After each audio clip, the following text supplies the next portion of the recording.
Sometimes seasons change. Sometimes you put on a whole new wardrobe and you call it a podcast. Hello, Epic Human. I'm Cindy O'Donnell, a practitioner, spirit medium, and someone who's done her fair share of hiding in cocoons. But today, I come out. We're going to talk faith, doubt, shadow work, and how to be science based yet soulful all at the same time. So, what do you say? Want to come on a beach walk with me? Is this a new season of the podcast? Is it a whole new podcast? Honestly, who cares? Because we over compartmentalize until we actually forget that we're allowed to evolve. I ran a business, two or three of them actually, loved it, outgrew parts of it, and all of them served their season.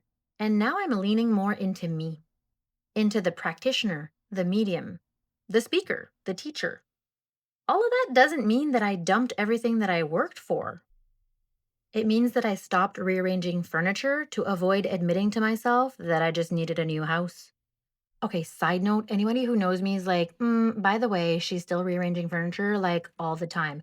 Mind your business. This is my podcast and it's a metaphor. So sit down.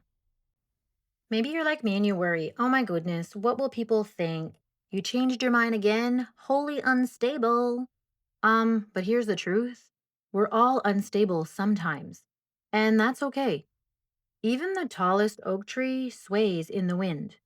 The ocean, it moves all the time. Sometimes it sparkles on the surface. Sometimes it's stormy. Sometimes it's dark. It has depths that have yet to be explored. And yet, guess what? The oak tree and the ocean, well, they don't apologize for that. That's me. That's you. That's us. And here's the kicker. The people who are going to judge you for changing your mind all the time, they're probably hiding their own pivots. They're probably craving the freedom that you've given yourself. And yeah, they might think about you for a while or judge you, but people are so self absorbed these days and their attention span is smaller than Dory's from Finding Nemo. They will forget about it. Don't worry. But yeah, adjustments and change, well, they're messy. They feel scary. Those of you who love control, sometimes they're unpredictable, and that's extremely uncomfortable. And then on top of that, you compound your emotions of what will people think? Am I good enough? What if? It is messy. And that is exactly where we begin this season of the Zen Diva podcast, in the messy middle. Lighthouse reflection. Take a few moments to pause and ask yourself, if I stopped trying to be a version of myself that looked perfect and tidy to other people, who would I be? Breathe. Say it out loud, even if it sounds weird. Now let me take you back. Picture an oak tree by the ocean, strong, grounded, but always in conversation with the winds and the tides. This is how I see myself now. Deep roots, but also pulled into movement, into change, into new landscapes. Where are your roots? What tide is trying to pull you in right now? Now let's talk about the bathroom tile moment. You know, when you're face down, broken, sobbing into cold porcelain, thinking, this is it. I can't do this anymore. For me, that's where spirit spoke to me the loudest. It was the beginning of everything that came after.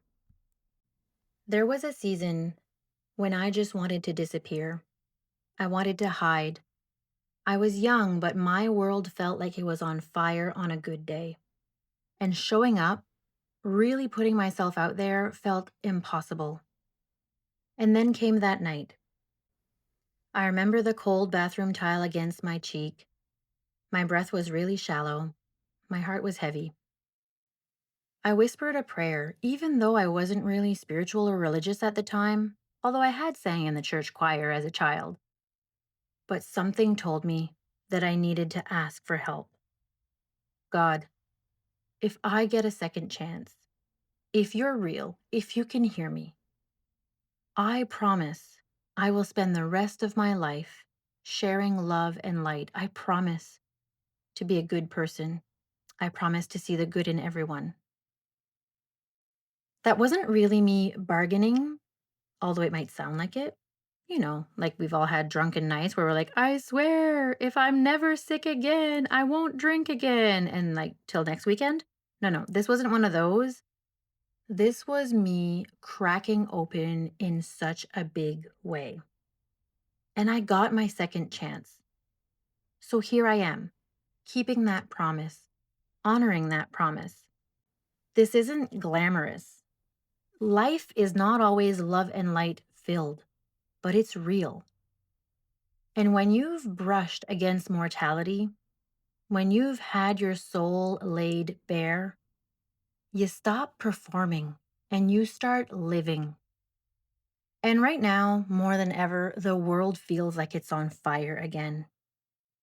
And although I say it wasn't a big spiritual awakening that made me have this change of heart when it comes to how I live my life and share my message, I was reminded of that promise that I made that day with the cold bathroom tile against my cheek. So I'm here. And lately, I've had a lot of people question me about my faith, what I think about religion, and even the business to religion pipeline. So today, let's go there. Let's take a super serious topic, add a little bit of Cindy to it, so that you know where I stand. Here's the tea. I grew up with religion. I was baptized. Like I said, I sang in the church choir. Although many people might, see the work that I do today and be like, oh, she can't step foot in a church, she'll burn. Fun fact, we recently went to Italy and I visited many churches and no burn wounds to report. I've been called everything from a lifesaver to a devil worker. And honestly, neither extreme matters because the truth is, spirituality lives in the middle ground. And I like to play there. I believe that we get to hold science and spirit in the same hand. I believe in data and miracles. I believe in evidence and faith. I believe in Zen and Diva. We don't have to pick sides. And yet, so many of us grew up in systems that demanded we pick sides. Christianity, especially in the US, got tangled up into politics somehow, control and nationalism. Well, that's a story for another day. But I've also seen people who deeply love God leave the church, not because they stopped caring, but because they started asking deeper questions. If this is about love, why are we silencing? Why are we dividing? Why are we dehumanizing? And this type of tension and questioning can crack your heart wide open. As I was doing reflection and readings for this very podcast episode, I read a line and it really stayed with me. It said, "Blessed are those who have left the church because of the hurt they endured there. God will meet them elsewhere." And I believe that. For me, religion taught me to live like Jesus. And then when I went out in the world and I did that, those very same people and that very same establishment pushed me away. Now, the level of hypocrite goes even deeper because as I started healing my post cult trauma, um, to be in a business where you go to a seminar and all weekend you talk about business, business building, and then on Sunday, the same very leader is the one leading the religious service, but then throwing in their business with their teachings or their sermon. What can we even call that? Basically saying that God himself has said that this is the business that people on earth should be doing. I kinda have to laugh at myself because I drank the Kool-Aid, like, I went there. So when I talk about a business to religion pipeline, like, it's there, it's not just in multi-level marketing, like, I see it all the time in leadership and personal development as well. It's a wild, wild world out there. Let me be clear, I still believe in God. I really do. And also, my dad's dead and his initials were God, so there's that. But I don't believe you need a gatekeeping rule book, or let's call it a gatekeeping manual, written 300 AD to access divinity and faith. I know that healing is complex and nuanced. I know that energy is real, and I also respect people's right to worship however they choose. Because at the end of the day, we are all saying the same thing. Whether you call it prayer, meditation, or casting spells, Every path is teaching the same thing: connection, intention, and love. People have just lost sight of that within their own echo chambers. And don't get me wrong, the spiritual to religion to business pipeline is not just in Christianity. It drips into the world of spirituality too. You've all seen it, the girl boss charging $4,444 for a weekend to be enlightened and crack you open like never before. Girl, if enlightenment costs more than my rent, you've lost the plot. And just a little reminder that although your bathroom and your backyard are probably not as pretty on Instagram as, let's say, a retreat in Bali, you can actually still receive lots of beautiful downloads and healing in the comfort of your own home. So, here are some of the things that I don't believe or buy into anymore: that spirituality has to equal religion, that enlightenment has to have a price tag in it, and that unless you invest big, you won't receive big. That channeling, mediumship, or Reiki means that I am deceived or deceiving. I also don't believe that faith has to have fear. Faith is not rules, faith is being. And if someone tells you that you're evil because you listen to your intuition and because you connect to spirit outside of four church walls, well, that's just colonial fear masquerading as holiness. So please take a deep breath and smell the smoke. This is not a rebellion, by the way. It's heartbreak turned into truth. Lighthouse reflection. Take a few moments to pause. Ask yourself, where have I bought into other people's truth instead of trusting my own? What belief of mine has become an echo chamber? What if I allowed curiosity to test it instead of fear to defend it? Now, let's talk shadow work and embodiment. This is where it gets a little uncomfortable. This podcast is my way of saying no more watering down.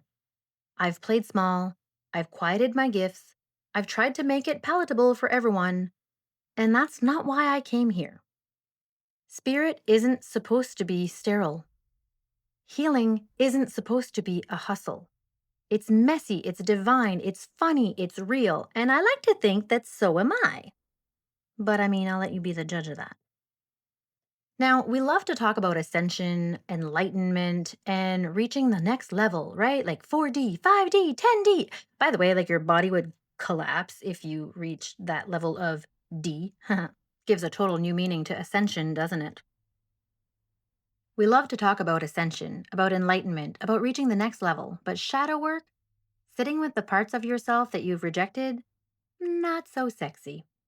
The anger, the shame, the grief. The things you've told yourself were wrong, or the things society told you were wrong. Those parts are knocking, and they are louder now than ever. And here's the truth: you can't bypass them, you can't out meditate them. You will never rise higher than your physical body can hold. So, embodiment matters. Meditation, light, breath work, prayer, they're all amazing. But if your nervous system is a frayed rope, you're going to need to slow down. Somatics is not woo woo work, it is practical central nervous system care. So your nervous system matters. We neglect our bodies, we make them wrong, we shame ourselves, we shame our ego, all in the name of spirituality. But sometimes the most spiritual thing you can do is have a good cry in your car. Or maybe, instead of emotionally eating, you sit with the emotion and you create space for it. Maybe you just take a few deep breaths in silence. All of these are sacred. So no matter what healing modality you use, without reconciling the body and honoring the shadow, it's kind of like painting over a slow leak. Sure, at first it looks super cute until your ceiling collapses.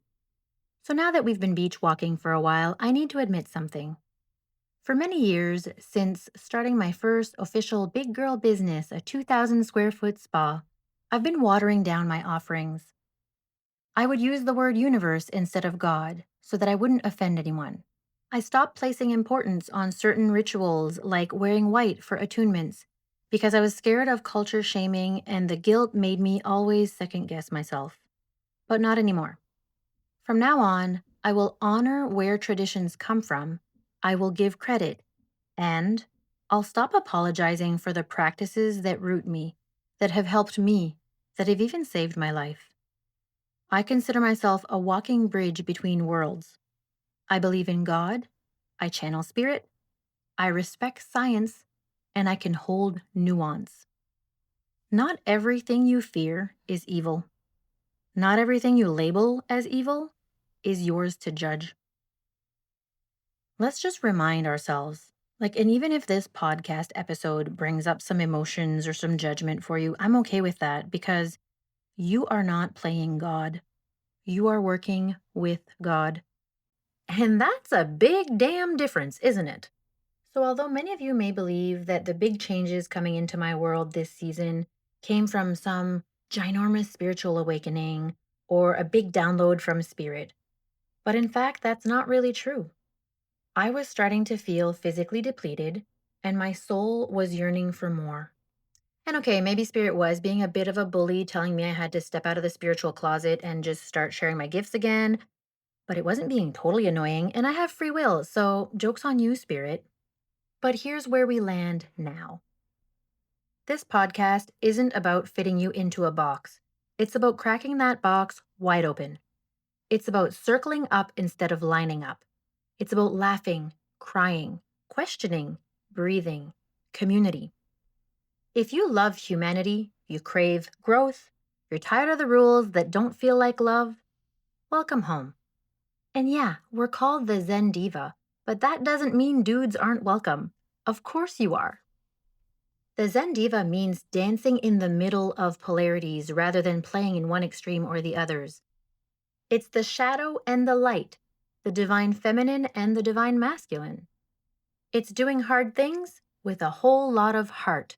It's the spirit and the sass. And you know what? If you've been in my world for a while, you'll know that I have a whole lot of sass. So around here, we'll have lighthouse reflections. Sometimes we'll walk on the beach, and sometimes we'll dance on the coffee table. Birkenstocks or Louboutins, both are welcome here. And the real ones know that life is better barefoot anyways. This is the Zen Diva podcast, and in case you missed it, I'm Cindy O'Donnell. Thanks for walking with me today. Now gather your beach glass and go share some love in this world.